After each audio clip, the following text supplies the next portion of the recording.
Então o Senhor disse: o clamor contra Sodoma e Gomorra tem aumentado e o seu pecado é gravíssimo.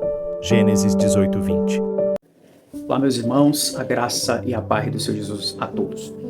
Sejam muito bem-vindos a esse canal e hoje nós iremos falar sobre um tema muito interessante, muito importante para todos nós que está no livro sagrado, na palavra de Deus, e como é que anda atualmente a nossa realidade.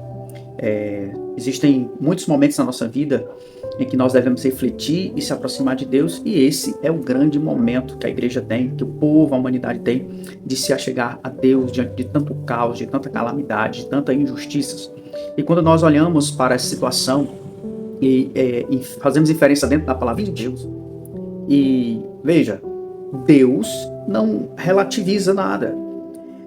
A dor continua, meus irmãos, sendo dor. O pecado, ele continua sendo pecado. A injustiça continua sendo injustiça. E quando nós olhamos toda essa situação periférica e toda a situação no Brasil e também no mundo, nós observamos, e eu acho muito interessante e pertinente, um comentário oral, conhecido como um comentário de Targum, o Targum de Jonathan. Ele diz que ali são mencionados temas como da situação de Sodoma e Gomorra, desonestidade, fraudes, pecados sexuais, inclusive pecados sexuais incomuns, incesto, também derramamento de sangue de pessoas inocentes e muita perseguição contra os órfãos e viúvas, inclusive. A idolatria estava reinando ali e a rebeldia contra Deus e a decência. E você veja que nesse comentário de Targum, do Antigo e Novo Testamento, retrata toda essa situação ali de Sodoma e de Gomorra. Todos esses males, na verdade, eram um clamor, um grito, uma terra agonizando. Por causa do quê? Por causa das injustiças dos homens. E aqui, meus amados, nós podemos observar também que o retrato de espiritual de Sodoma e Gomorra, que no caso ali são uma pentápolis, que ficava ali Sodoma, Gomorra, Admar, Zeboim e Zoar. E a cidade de Sodoma e Gomorra fica próximo ao vale de Sidim. E veja bem, quando toda essa situação, nós percebemos que havia o quê? O limite havia chegado. Aqueles que nem sequer você vai observar, quando você faz a leitura completa, que nem os anjos, eles respeitaram nem os anjos. E apesar da intercessão de Abraão, que Abraão disse: Senhor, se tiver 50 justos aqui, o Senhor vai destruir a cidade? Senhor, se tiver 40 justos, o Senhor vai destruir a cidade? Você vê que se reduz a 10. E Abraão, quando clama ali o Senhor, um ato de demonstração de misericórdia, e muito provavelmente ele queria ali que Deus, Senhor, não destrói, porque tem justos ali, Senhor. E na verdade foi reduzido ao quê? A 10. E não havia justo. E vocês acham hoje que isso mudou? Não mudou. Muitos adolescentes aí se matando, jovens se perdendo, corrupção no sistema público, meu Deus do céu. Problemas diversos que nós podemos observar, inclusive problemas da saúde, poluição por toda a parte. E a Amazônia, com dados recentes, com mais de 50 milhões de hectares desmatados. E nós ficamos se perguntando, meu Deus, será que isso vai ter fim? Será que isso vai ser resolvido um dia? E eu quero destacar aqui 2 pontos importantes desse episódio de Gênesis 18:20, meus amados irmãos. Veja que essas cidades que se destacaram, Sodoma e Gomorra, pela corrupção, pela imoralidade, pelas injustiças, pela violência e a falta de pejo, a falta de respeito, de pudor, o primeiro é que Deus é paciente. Veja, Deus é misericordioso demais. Ele não quer que você e eu nos percamos. Veja, quantas oportunidades Deus nos dá no dia, quantas oportunidades Deus nos dá no ano, gente.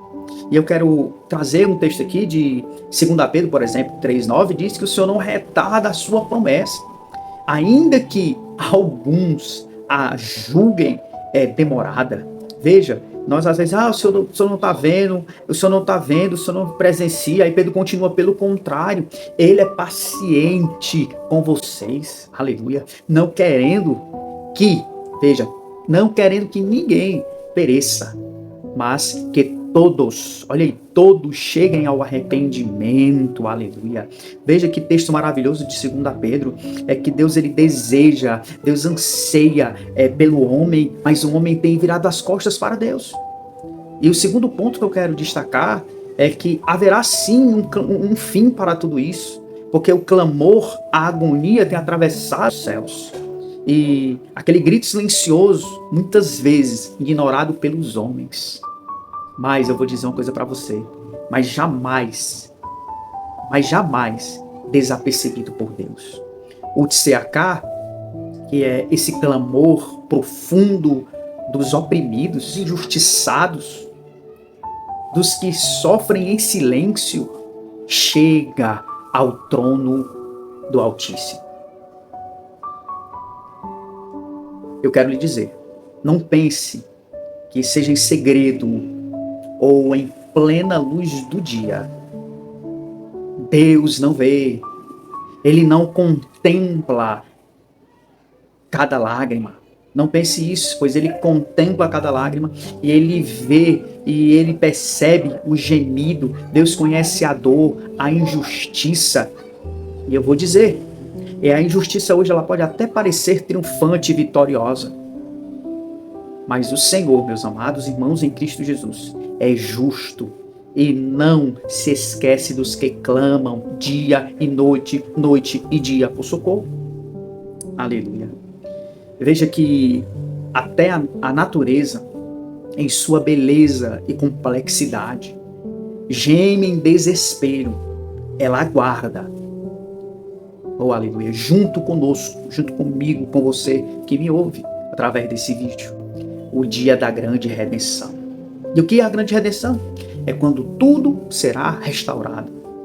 Quando o reino de Deus, meus irmãos, em Cristo Jesus, se manifestará em plenitude.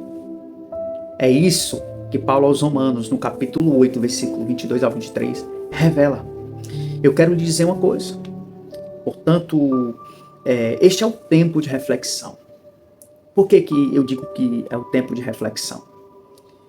É o tempo de nós examinar nossos caminhos, corrigir nossas atitudes e prepararmos o nosso coração para a bendita restauração.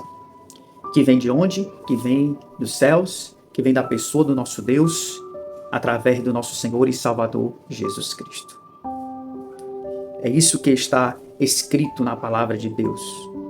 E eu quero aqui, meus irmãos, dizer para vocês que essa promessa ela é verdadeira. Paulo, aos Coríntios, no capítulo 11, versículo 31, ele diz, porque se julgássemos a nós mesmos, não seríamos julgados. Aleluia.